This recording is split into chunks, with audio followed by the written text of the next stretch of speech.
السلام علیکم ورحمۃ اللہ وبرکاتہ۔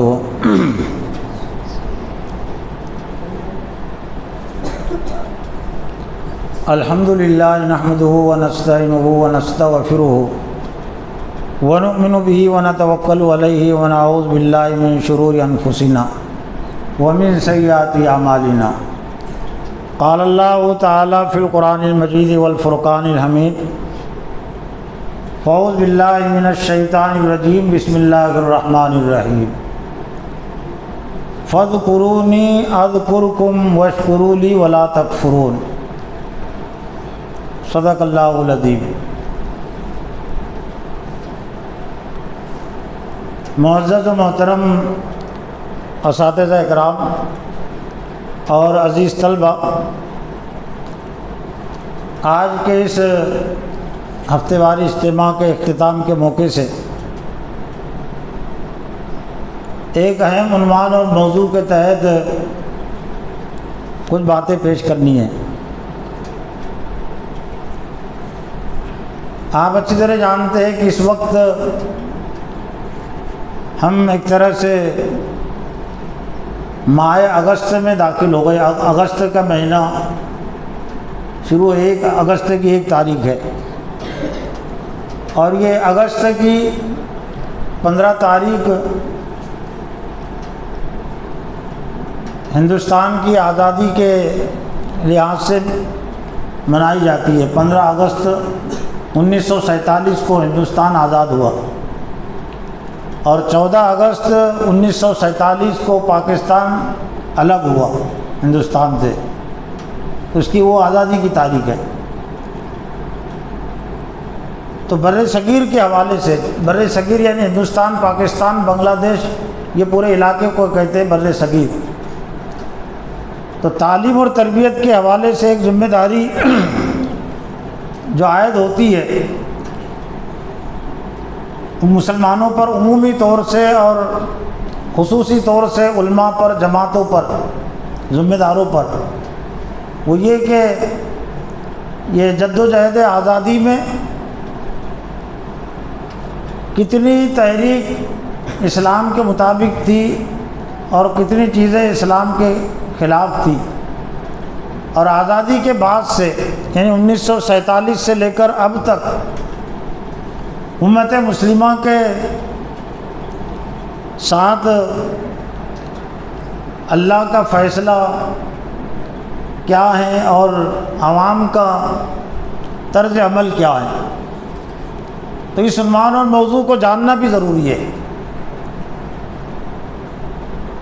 یہ ایک مضمون ہے، یہ میرا مضمون ہے آج سے 1.5 مہینے پہلے کا، 15 جون 2024۔ اور اس مضمون کا جو پس منظر ہے وہ یہ کہ ابھی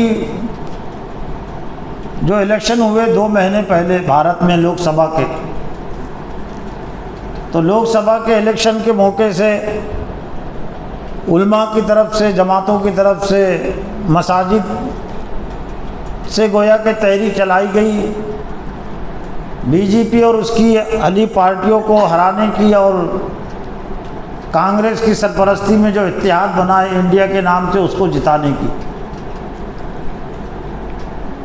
تو یہ تحریک بھی کس حد تک اسلامی ہے اور کس حد تک غیر اسلامی ہے، اس کا بھی جائزہ لینے کی ضرورت ہے۔ تو یہ صرف میں نے یہ 2 مہینے کی جو علماء کی جماعتوں کی جو اس میں کوششیں رہی ہے، حالانکہ وہ اسلام کے مطابق نہیں رہی ہے، ہم یوں کہہ سکتے ہیں کہ یہ پوری کوشش وہ طاغوتی نظام کی تائید اور اس کی مداہنت میں ہوئی ہے، اس لیے اس کا کوئی نتیجہ مسلمانوں کے حق میں نکلا بھی نہیں اور نکل بھی نہیں سکتا۔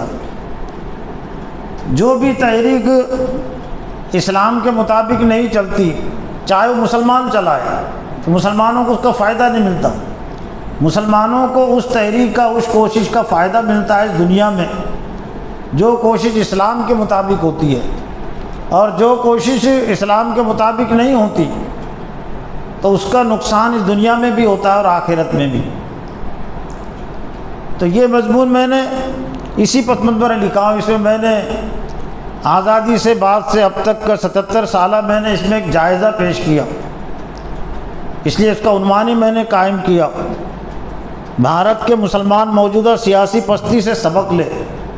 لیکن اب میں نے عنوان کو تھوڑا اور اس میں تبدیل کیا ہوں، بھارتی مسلمانوں کی سیاسی غلطی اور ناکامی 1947 سے 2024 تک کا 77 سالہ ایک مختصر جائزہ. اور اس کو چینل پر بھی ڈالنا ہے. ابھی تک میں نے اس میں 400-500 کاپیاں میں نے زیراکس کر کے 1.5 مہینے کے دوروں میں کے تحت بہت ساری جگہوں پر میں نے دیا ہوں، اور کچھ ماہناموں میں اور اخبارات کے لیے میں نے بھیجا تھا. تو وحدت جدید ایک نکلتا، ایک تنظیم ہے وحدت اسلامی کے نام سے، تو اس کا ایک ترجمان ہے وحدت جدید. تو جولائی کے اس میں وہ یہ مضمون شائع ہوا ہے. ابھی یہ جو جولائی مہینہ جو چلا ابھی ختم ہوا، تو جولائی کے اس میں وہ مضمون شائع ہوا ہے. کچھ اخبارات کو میں نے بھیجا تھا، لیکن چونکہ یہاں اخبارات آتے نہیں، اس لیے معلوم نہیں ہوا کہ کس اخبار میں شائع ہوئی ہے تحریر، کس اخبار میں نہیں ہوئی ہے. لیکن وحدت جدید چونکہ یہاں آتا ہے، اس لیے اس میں وہ تحریر شائع ہوئی وہ دیکھنے کو ملی. تو میں نے مناسب سمجھا کہ چھوٹے طلبہ ہو سکتا ہے اس کو نہیں سمجھ سکیں گے زیادہ، لیکن بڑے طلبہ سمجھیں گے، اور جو نہیں سمجھ سکتے وہ سننے کی کوشش کریں گے. تو آج بھلے ہی ان کو بات سمجھ میں نہ آ رہی ہو، لیکن آئندہ ان کو بات سمجھ میں آ جائیں گے. تو پڑھ کر ہی میں سنا دیتا ہوں، جہاں پر وضاحت کی ضرورت ہوگی وہ وضاحت میں پیش کر دوں گا. علماء اور جماعتوں کے متعلق ذرا اس میں تلخ انداز میرا ہوا ہے، کیونکہ مساجد کے ممبر و محراب سے تحریر چلائی گئی ہے. تو علماء سے میری کوئی ذاتی دشمنی نہیں ہے، تو کوئی اشتعال میں آ کر، غصے میں آ کر یا دشمنی میں نے وہ انداز اختیار نہیں کیا ہوں. وہ قرآن و حدیث میں مومن کی جو تصویر بیان کی گئی اور ایمان کے جو تقاضے ہیں، ایک حدیث میں اللہ کے رسول نے فرمایا کہ من آتا للہ و منع للہ و حب للہ و ابغض للہ فقط استکمل الایمان. جس نے دیا اللہ کے لیے، روکا اللہ کے لیے، محبت کی اللہ کے لیے، دشمنی رکھی اللہ کے لیے، تو اس نے اپنے ایمان کو کامل کر لیا. تو ایمان کو مکمل کرنے کے لیے دشمنی بھی کرنی پڑتی ہے، یعنی کچھ لوگوں سے دوستی کرنی پڑتی ہے اور کچھ لوگوں سے دشمنی کرنی پڑتی ہے، وہ بھی دین اور ایمان کا تقاضا ہے. تو وہ جو تلخ انداز ہوا ہے تو وہی باطل کے خلاف بھی سمجھ لیجئے کہ وہ جو دین اور ایمان کا تقاضا ہے. اللہ کو صلی اللہ علیہ وسلم کی بھی صفات میں یہ ہیں، صحابہ کرام کی اور اللہ کے رسول کی جو صفات ہے سورہ فتح میں ہیں، شاید سورہ فتح میں ہیں. وہ محمد الرسول اللہ والذین معہ اشداء علی الکفار رحماء بینہم. محمد صلی اللہ علیہ وسلم اور ان کے جو ساتھی اہل ایمان اشداء علی الکفار، و کافروں پر شدید ہے، بھاری ہے. یعنی کفر سے، کافروں سے محبت نہیں رکھ سکتا ایک ایمان. یا ہر وہ چیز جو اسلام سے ٹکرا رہی ہے تو اس کے خلاف ناراضی بیداری کا اظہار اس کے اندر ہونا چاہیے، اور آپس میں رحم دل ہے.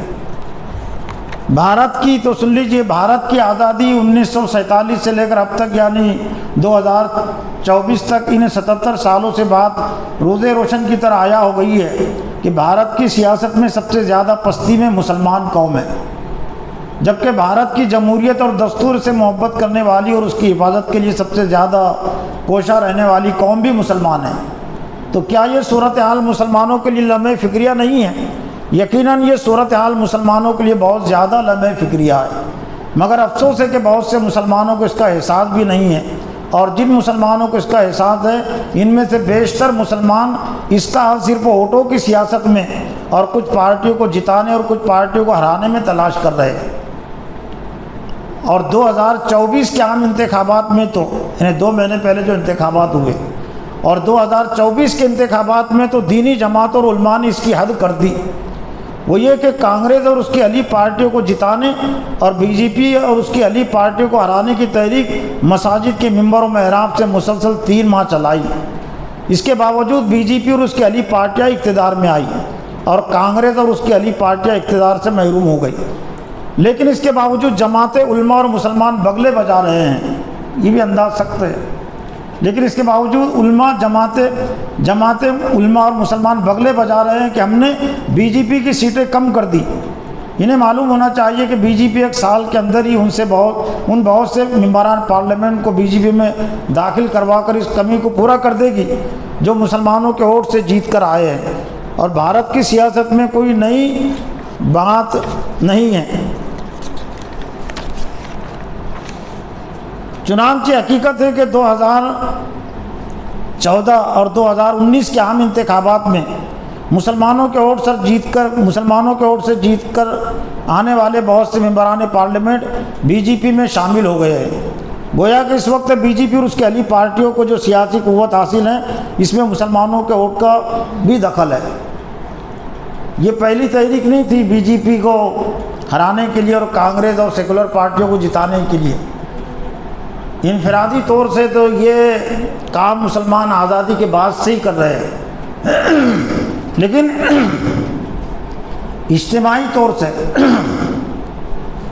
2014 کا جو الیکشن ہوا تھا، جس میں پہلی بار مودی اور اس کی پارٹی چن کر آئی، تو اس میں 2014 کے الیکشن میں بھی جماعتوں نے، علماء نے بی جے پی کو گرانے کے لیے اور سیکولر پارٹیوں کو لانے کے لیے اجتماعی تحریک چلائی تھی، لیکن اس کے باوجود بی جے پی اور اس کی اہلی پارٹی اقتدار میں آئی۔ 2019 میں جو ہر 5 سال کے بعد الیکشن ہوتا ہے لوک سبھا کا، پھر 2019 کا جو الیکشن ہوا اس میں بھی اجتماعی طور سے علماء نے، جماعتوں نے، مسلمانوں نے بی جے پی کو ہرانے کے لیے اور سیکولر پارٹیوں کو جتانے کے لیے اجتماعی کوشش کی تھی، لیکن اس میں بھی بی جے پی چن کر آئی۔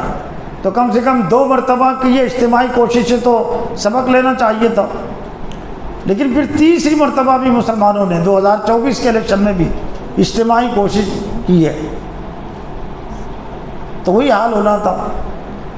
ہندوستانی سیاست کا ایک جائزہ یہ بھی ہے، یہاں کے ہندوؤں کی جو نفسیات ہے کہ مسلمان جس کو گرانے کی کوشش کرتے ہیں، ہندو اس کو لانے کی کوشش کرتے ہیں۔ تو 2014 تک زیادہ تر بی جے پی والوں کو فسادات کے موقع پر الیکشن کے موقع پر فسادات کروانے پڑتے تھے۔ کیوں کروانے پڑتے تھے؟ کہ مسلمان اگر مخالفت نہیں کریں گے تو ہندو ووٹ ان کو نہیں ملتے تھے، اس لیے وہ فسادات کرواتے تاکہ مسلمانوں نے زیادہ سے زیادہ بی جے پی کی مخالفت کرنا، تو اس کے رد عمل میں پھر ہندو لوگ ان کو زیادہ ووٹ دیتے تھے۔ لیکن اب خاص طور سے 2024 کے الیکشن میں بی جے پی کو فسادات کروانے کی ضرورت نہیں پڑی۔ کیوں؟ جماعتیں اور مسلمان خود سیکولر پارٹیوں کو لانے کے لیے اور بی جے پی گرانے کے لیے مساجد اور ممبر مساجد سے یہ کوششیں کر رہے تھے۔ ایک حقیقت یہ ہے کہ الیکشن سے پہلے اور آج بھی مسلمان نہیں، ہندوؤں کی اکثریت بھی بی جے پی سے ناراض ہے۔ ہندوؤں کی اکثریت بی جے پی کی حکومت سے اور اس کے اہلی پارٹیوں سے ناراض ہے، لیکن الیکشن میں ان کو ہندوؤں کے زیادہ ووٹ ملے ہیں، سیکولر پارٹیوں کو ہندوؤں کے کم ووٹ ملے، لیکن بی جے پی اور اس کی اہلی پارٹیوں کو زیادہ ووٹ ملے۔ تو اس کے پیچھے یہی مسلمانوں کی ان کو گرانے کی کوشش کا دخل رہا ہے۔ اس لیے ہندوؤں کی نفسیات یہ ہیں کہ مسلمان جو کر رہے ہیں اس کے خلاف ہم کو کرنا ہے، مسلمان جس کو چن کر لانے کے لیے کوشش کر رہے ہیں تو ہم کو اس کو گرانا ہے۔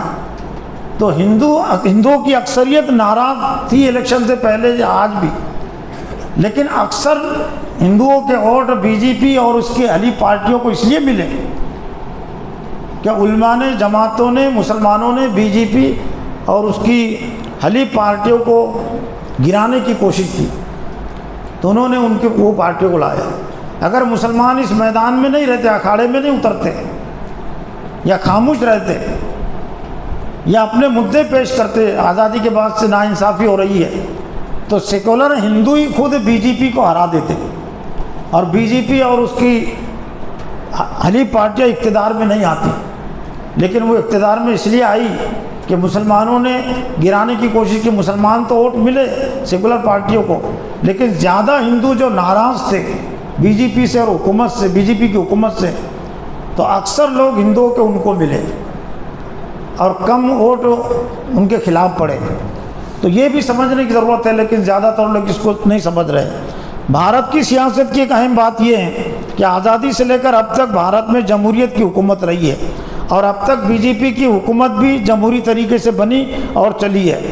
اور 2024 کے عام انتخابات میں بی جے پی اور اس کی حلیف پارٹیوں کو جمہوری طریقے سے کامیابی ملی ہے اور جمہوری طریقے سے انہیں اقتدار ملا ہے.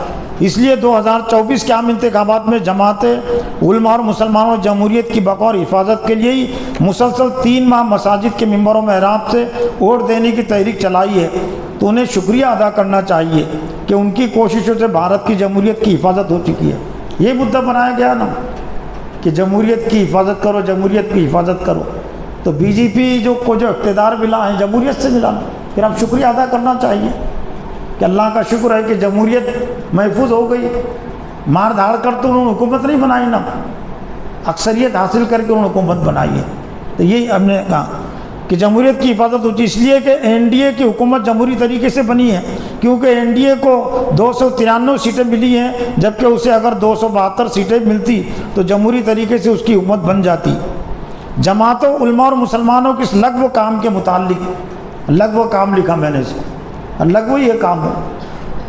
جماعتوں، علماء اور مسلمانوں کو اس لغو کام کے متعلق احساس دلانے کے لیے بطور طنز کے مشورہ دیا جاتا ہے کہ جس طرح انہوں نے اجتماعی طور سے مساجد کے ممبر میں محراب سے جمہوریت کی بقا و حفاظت کے لیے 3 ماہ تحریک چلائی ہے، وہ اب 3 ماہ مساجد کے ممبر و محراب سے نماز شکرانہ کی تحریک چلائے. کیونکہ بھارت میں بی جے پی اور اس کی حلیف پارٹیوں کی جمہوری طریقے سے حکومت بننے سے بھارت میں جمہوریت کی حفاظت ہو چکی ہے.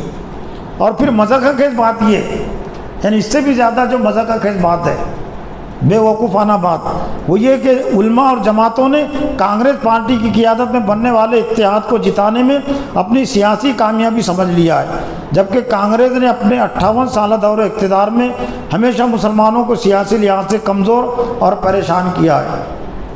جو 77 سال ہو رہے ہیں آزادی سے لے کر اب تک، تو اس میں 58 سال حکومت کانگریس کی رہی ہے، اور یہ باقی جتنے سال ہیں اس میں دوسری پارٹیوں کی حکومت رہی ہے. تو 58 سال جو کانگریس کی حکومت تھی، تو کانگریس میں کہاں مسلمانوں کو ان کے سیاسی حقوق ملے، اور کہاں مسلمان کبھی چین و سکون سے رہے. یہ تو کم سے کم سوچنا چاہیے تھا. اور اپنے 58 سالہ دور اقتدار میں ہمیشہ مسلمانوں کو سیاسی لحاظ سے کمزور پریشان کیا اور ہندو فرقہ پرستوں کو مضبوط کیا ہے. چنانچہ آج بھارت کی سیاست میں بی جے پی اور اس کی حلیف پارٹیوں کو جو سیاسی کامیابی اور عروج حاصل ہیں، اس میں کانگریس کے اقتدار پالیسی کا بنیادی دخل ہے. چنانچہ آج بھی بی جے پی انہی ریاستوں میں زیادہ مضبوط ہے، آج بھی بی جے پی انہی ریاستوں میں زیادہ مضبوط ہے جہاں اپوزیشن میں صرف کانگریس پارٹی ہے، جیسے گجرات، مدھیہ پردیش، راجستھان، چھتیس گڑھ. کرناٹک میں تو کانگریس اقتدار میں ہوتے ہوئے بھی ابھی حالیہ لوک سبھا کے انتخابات میں 2/3 سیٹیں بی جے پی نے جیتی ہے اور صرف 1/3 سیٹیں کانگریس نے جیتی ہے. اسی طرح تلنگانہ میں کانگریس اقتدار میں ہوتے ہوئے بھی آدھی سیٹیں بی جے پی کو ملی ہے اور آدھی سیٹیں کانگریس کو ملی ہے، جبکہ اتر پردیش میں سماج وادی پارٹی اقتدار سے باہر ہوتے ہوئے بھی آدھی سے زیادہ سیٹیں سماج وادی پارٹی نے جیتی ہے. اسی طرح آج بی جے پی کے ممبران پارلیمنٹ اور وزرائے اعلیٰ پر سرسری نظر ڈالی جائے تو ان میں سے آدھے سے زیادہ وہ ہیں جو پہلے کانگریس میں تھے. اسی طرح بی جے پی کے موجودہ ووٹروں پر نظر ڈالی جائے تو ان میں سے آدھے سے زیادہ وہ ہیں جو پہلے کانگریس کے ووٹر ہوا کرتے تھے. اس سے بات واضح ہوتی ہے کہ کانگریس اور بی جے پی میں بنیادی طور سے کوئی زیادہ فرق نہیں ہے اور مسلمانوں کے متعلق طرز عمل میں تو کوئی فرق ہے ہی نہیں. اور اگر فرق ہے تو صرف اس بات کا فرق ہے کہ بی جے پی علی اعلان مسلمانوں سے دشمنی اور عداوت کا رویہ رکھتی ہے اور کانگریس بغیر اعلان کے مسلمانوں کے ساتھ دشمنی عداوت کا رویہ رکھتی ہے، بلکہ کبھی کبھی دوستی کے نام پر دشمنی کا رویہ رکھتی ہے اور اس سے دشمنی کی شدت بڑھ جاتی ہے. چنانچہ 1949 میں بابری مسجد میں مورتیاں رکھنے سے لے کر 1949 میں بھارتیہ جنتا پارٹی نہیں تھی، اس کا کوئی وجود بھی نہیں تھا. وہ جنگ سنگھ کا ہندو مہا سبھا کا وجود تھا، لیکن وہ اس کو قائم کرنے والے بھی سب وہ کانگریس میں تھے، پہلے کانگریس کے ہی لیڈر ہوا کرتے تھے. جنہوں نے بعد میں جنگ سنگھ کی بنیاد رکھی، ہندو مہاسبھا کی بنیاد رکھی، اور پھر اسی سے پھر بھارتیہ جنتا پارٹی بنی ہے۔ چنانچہ 1949 میں بابری مسجد مورتیاں رکھنے سے لے کر 1992 میں اس کی شہادت تک، اسی طرح ہزاروں فسادات میں لاکھوں مسلمانوں کی ہلاکت اور ٹاڈا قانون کے نام پر لاکھوں مسلمانوں کی بیجا گرفتاریاں اس کا بیان ثبوت ہے۔ اور آج بھی کانگریس کے اندر یہ کہنے کی اخلاقی جرات نہیں ہے کہ وہ کہہ سکے کہ بابری مسجد کے متعلق مسلمانوں کے ساتھ ناانصافی ہوئی ہے، بلکہ وہ کھلے طور پر بابری مسجد کی شہادت اور رام مندر کی تعمیر کی حمایت کرتی ہے۔ بلکہ بہت سے کانگریسی بابری مسجد کی گرانے اور رام مندر کی تعمیر کا پورا کریڈٹ لینے کی بات کرتے ہیں کہ ہماری وجہ سے آج رام مندر ہے، اور ان کو کہنے کا حاصل ہے بھی۔ ظاہر بات ہے کہ انہی کے زمانے میں مورتیاں رکھی گئی، تو کانگریس کا اس میں زیادہ کریڈٹ ہے رام مندر کی تعمیر میں، بی جے پی سے زیادہ۔ یہ بھی بھارت کی سیاست کی کھلی ہوئی حقیقت ہے کہ 1947 سے لے کر 2014 تک، یعنی آج سے 10 سال پہلے تک، کانگریس نے کچھ مسلم چہروں کو صرف نام کے لیے استعمال کیا ہے، جس کا آغاز مولانا ابوالکلام آزاد سے ہوا ہے اور اختتام غلام نبی آزاد سے ہوا ہے۔ لیکن 2014 کے لوک سبھا کے انتخابات میں ہار کے بعد کانگریس نے دگ وجے سنگھ کی قیادت میں کانگریس کی بری ہار کے اسباب جاننے کے لیے کمیشن مقرر کیا تھا، جس نے 3 ماہ کے بعد اپنی رپورٹ کانگریس پارٹی کے ذمہ داروں کے سامنے پیش کی۔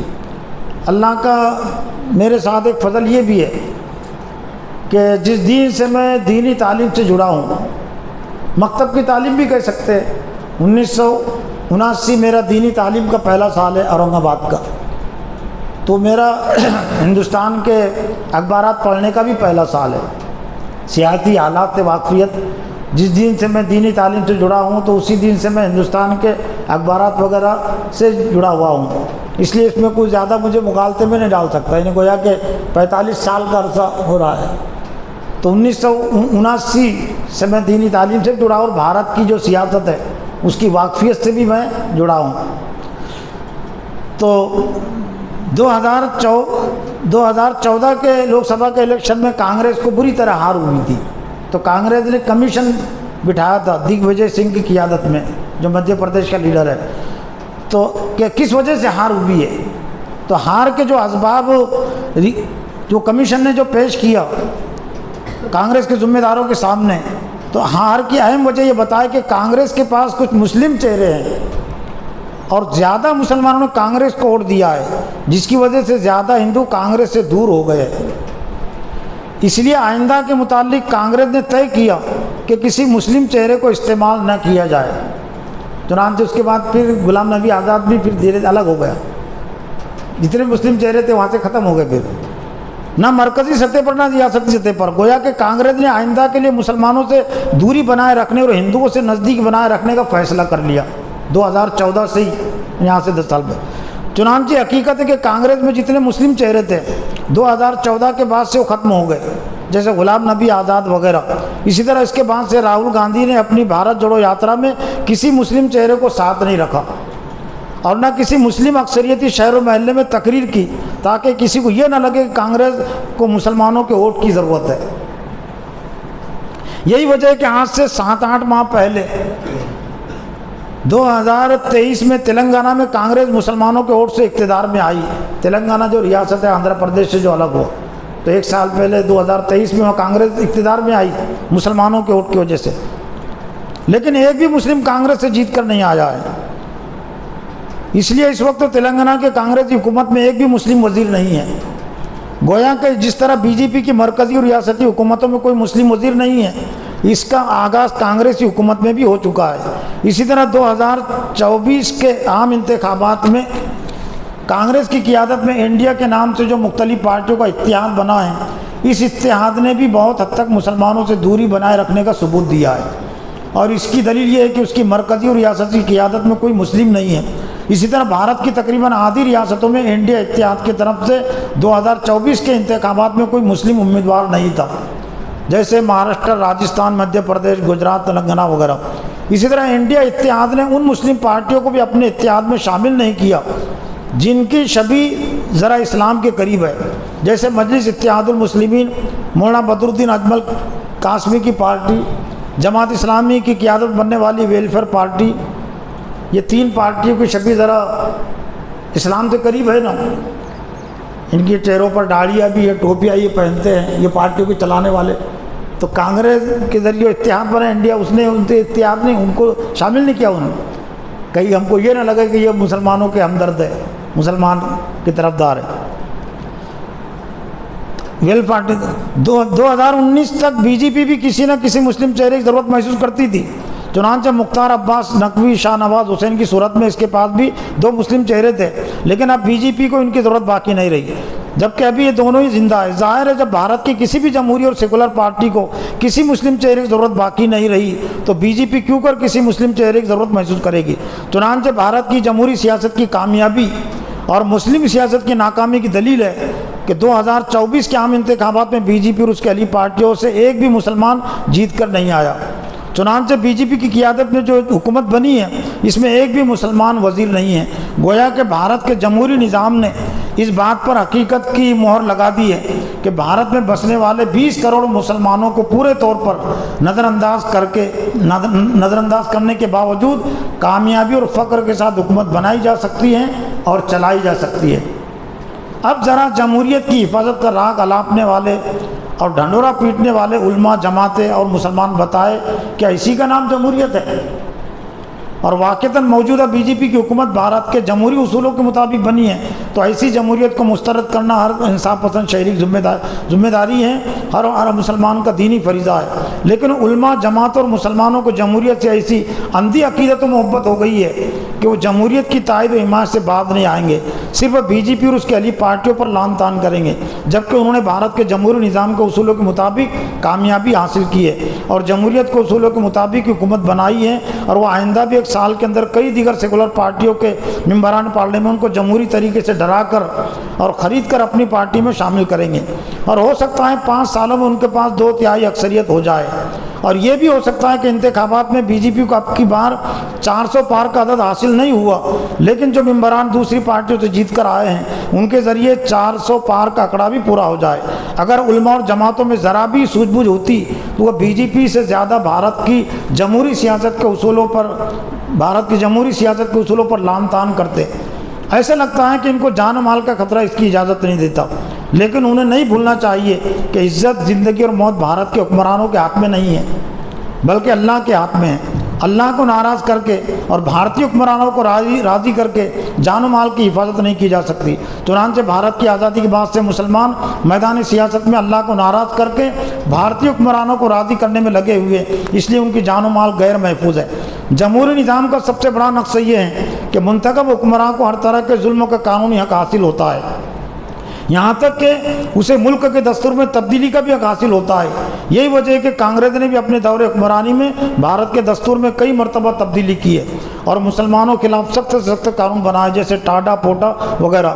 اسی طرح بی جے پی نے بھی اپنے دور اقتدار میں کئی مرتبہ دستور ہند میں تبدیلی کی ہے اور مسلمانوں کے خلاف سخت سے سخت قانون بنائے، یہاں تک کہ دستور ہند کی دفعہ 44 میں تمام شہریوں کے لیے یکساں سول کوڈ بنانے کی بات کہی گئی ہے. اگرچہ ابھی کسی حکومت نے بھارت میں یکساں سول کوڈ کا قانون نہیں بنایا، البتہ بی جے پی اب یکساں سول کوڈ کی بات کرنے لگی ہے. اگر بی جے پی حکومت یہ قانون بناتی ہے تو اسے دستور ہند کی حمایت بھی حاصل ہوگی، بلکہ اسے کہنے کا حاصل ہوگا کہ کانگریس نے اپنے 58 سالہ دور حکمرانی میں دستور ہند کی جس دفعہ پر عمل نہیں کیا ہے، بی جے پی حکومت نے اس پر عمل کیا ہے. اس لیے دستور ہند پر تنقید کرنے کی بجائے صرف بی جے پی حکومت پر تنقید کرنا ایسا ہی ہے جیسے کوئی ببول کے درختوں کے پیڑ کو اچھا کہے اور اسے پانی دیتے رہے لیکن ببول کے کانٹوں کو برا بھلا کہتے رہے. ظاہر ہے جب ببول کے پیڑ کو پانی دیا جائے گا تو اس میں کانٹے ضرور آئیں گے. کچھ اسی طرح کی غلطی مسلمان آزادی کی بات سے کرتے آ رہے ہیں، وہ یہ کہ جمہوریت کے پیڑ کو پانی دیتے آ رہے ہیں اور اس میں کانٹے آ رہے ہیں، اور جب کانٹے چبھ رہے ہیں تو صرف کانٹوں کو برا کہہ رہے ہیں، اس کے پیڑ کو پانی دینے کو برا نہیں کہہ رہے ہیں، بلکہ پیڑ کو پانی دینے کو اچھا سمجھ رہے ہیں اور پانی نہیں دینے والے مسلمانوں کو برا سمجھ رہے ہیں. بہرحال مسلمان اس بات کو تسلیم کرے یا نہ کرے، یہ بات روز روشن کی طرح آیا ہو گئی ہے کہ بھارت کے مسلمانوں کی سیاسی ترقی کی حفاظت جمہوری اور ووٹوں کی سیاست میں نہیں ہے بلکہ اپنے دینی فرض منصبی کو ادا کرنے میں ہے. اور دینی فرض منصبی کی سب سے پہلی ذمہ داری اللہ کے علاوہ تمام بڑائیوں کا انکار ہے. چنانچہ دین اسلام کی یہ پہلی دفعہ اسلام کے پہلے کلمے میں بھی ہے، اور وہ ہے لا الہ الا اللہ، یعنی اللہ کے علاوہ کوئی معبود نہیں۔ اور اسلام کی اسی دفعہ کو اذان و نماز کے پہلے کلمے اللہ اکبر سے اور زیادہ واضح کر دیا گیا ہے، یعنی اللہ کا حکم سب سے بڑا ہے۔ مطلب یہ کہ دستور ہند سے اللہ کا حکم اور اللہ کا قانون بڑا ہے، ہندوستان کے دستور سے، ہندوستان کے قانون سے اللہ کا قانون بڑا ہے۔ لیکن آج مسلمان ہندوستان کے قانون کو، دستور کو بڑا سمجھ رہے ہیں، اس وجہ سے اللہ کے غضب اور عذاب میں مبتلا ہے، خاص طور سے سیاسی شعبے میں۔ مگر افسوس ہے کہ علماء اور جماعتیں میدان سیاست میں دستور ہند کی حفاظت کی تحریک تو چلا رہے ہیں، لیکن میدان سیاست میں لا الہ الا اللہ اور اللہ اکبر کی حفاظت کی تحریک نہیں چلا رہے ہیں۔ اس وقت بھارت میں مسلمانوں کی تعداد 20 کروڑ ہے، اور ابھی مرکز میں بی جے پی کی قیادت میں جو حکومت بنی ہے اس میں مسلمانوں کی نمائندگی 0 ہے۔ کیا کوئی دنیا کے تاریخ میں ایسا ملک بتا سکتا ہے جس میں مسلمانوں کی آبادی 20 کروڑ ہو اور وہاں کی حکومت میں مسلمانوں کی کوئی بھی نمائندگی نہ ہو، اور اس ملک میں مسلمان سب سے زیادہ بے بس اور مظلوم ہو؟ ظاہر ہے پوری دنیا کی تاریخ میں ایسا کوئی ملک نہیں ملے گا۔ گویا کہ دنیا کا 8واں عجوبہ ہے۔ 7 عجوبے کی کیا حقیقت ہے مجھے معلوم نہیں ہے، لیکن 8ویں عجوبہ ہے، معلوم ہے مجھے کہ 20 کروڑ مسلمان ہیں اور حکومت میں کوئی عمل دخل نہیں ہے، 0 ہے نا، تو 8واں عجوبہ ہی ہے۔ جبکہ یہ وہی ملک ہے اور وہی مسلمان قوم ہے جس نے بھارت میں 1000 سال تک حکومت کی ہے۔ یہ اور تعجب کی بات ہے نا۔ فرق صرف اتنا تھا کہ بھارت اس وقت بڑا تھا، یعنی اس میں پاکستان، افغانستان، بنگلہ دیش اور برما بھی شامل تھا، جب مسلمانوں نے 1000 سال تک یہاں حکومت کی ہے، اور مسلمانوں کی تعداد 1 کروڑ سے کم تھی۔ یہ فرق ہے۔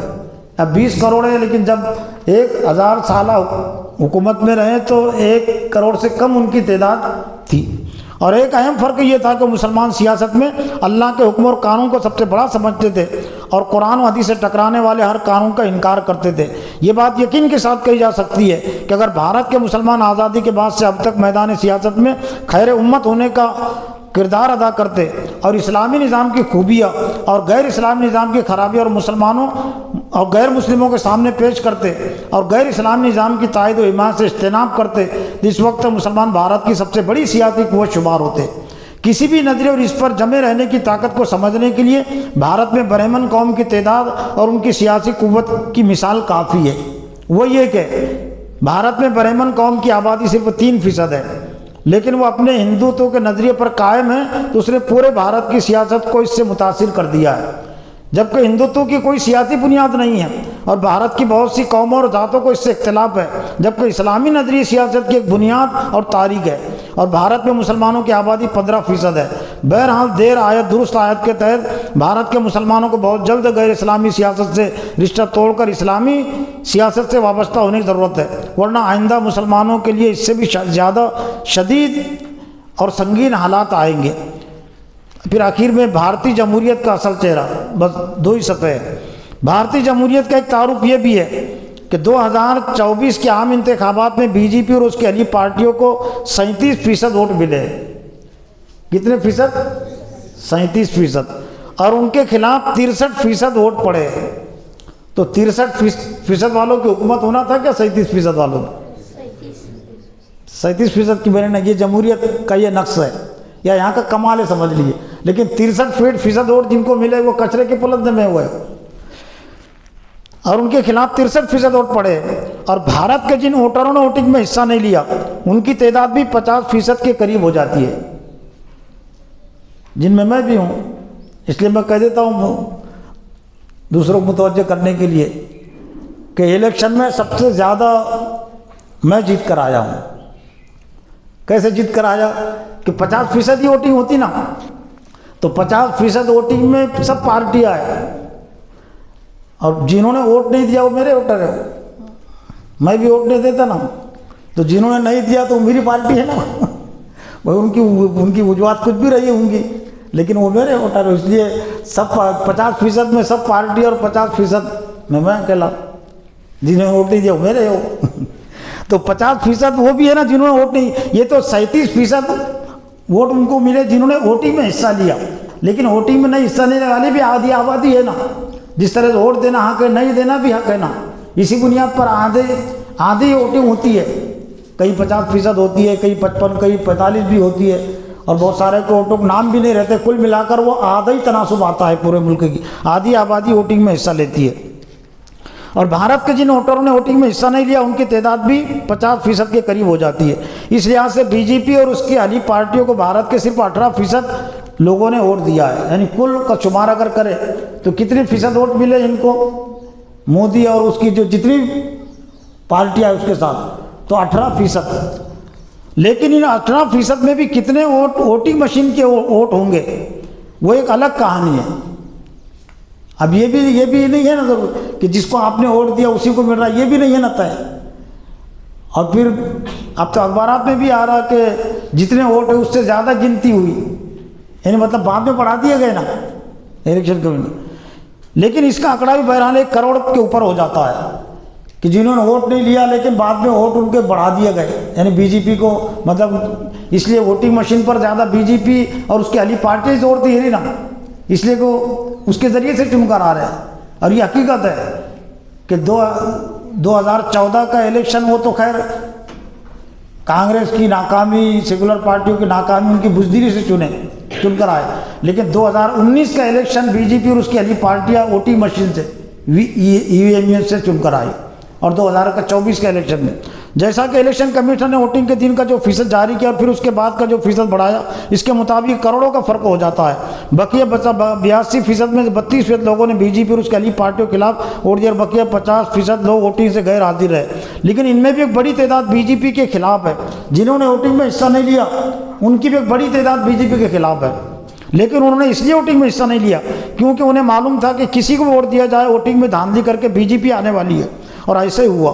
چنانچہ اتنی زیادہ دھاندلی ہونے کے باوجود اپوزیشن پارٹیاں خاموش بیٹھی ہے کیونکہ وہ اسی پر خوش ہے کہ ان کو پہلے سے زیادہ سیٹیں ملی ہے۔ بھارتی جمہوریت کی اتنی خرابی دیکھنے کے باوجود اگر بھارت کے مسلمان بھارتی جمہوریت کی اصلاح کی تحریک چلانے کی بجائے اس کی بقا اور حفاظت کی تحریک چلاتے تو اپنے پیر پر کلاڑی مار رہے ہیں۔ جمہوریت کی حفاظت بقا میں تو یہاں تک پہنچے نہیں۔ بھارت کی جمہوریت کی ایک حقیقت یہ بھی ہے کہ لاکھوں کروڑوں ووٹ لینے والے لیڈران جمہوریتی کے ذریعے ناحق جیل میں ڈال دیے گئے ہیں۔ چنانچہ اس وقت 2 ریاستوں کے وزیر اعلیٰ جیل میں پڑے ہوئے ہیں۔ ان میں ایک دہلی کے وزیر اعلیٰ اروند کیجریوال ہیں اور دوسرے جھارکھنڈ کے وزیر اعلیٰ ہیمنت سورین ہیں۔ جس وقت میں نے مضمون لکھا وہ جیل میں ہی تھا وہ ہیمنت سورین، اب وہ ضمانت اس کی ہوئی ہے، لیکن اروند کیجریوال تو بھی جیل میں تھے۔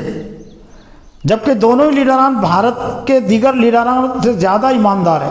اسی طرح اس وقت 2 مسلم لیڈر جمہوری طریقے سے ناحق جیل میں ہیں۔ ان میں سے ایک یو پی کے سابق ایم پی اور وزیر اعظم خان ہیں اور دوسرے جھارکھنڈ کی موجودہ حکومت کے وزیر عالمگیر عالم ہیں، جبکہ دونوں بھی دیگر لیڈران سے بہتر ہے۔ بے سمجھے بوجھے ووٹ دینے کی تحریک چلانے والے علماء اور جماعتوں کو سوچنا چاہیے کہ جب لاکھوں کروڑوں ووٹ لینے والے بھارتی لیڈران کو جمہوری طریقے سے جیل میں ڈال دیا گیا ہے، سوچنے کی چیز ہے نا یہ، تو ووٹ دینے والوں کو کون سا جمہوری انصاف ملنے والا ہے؟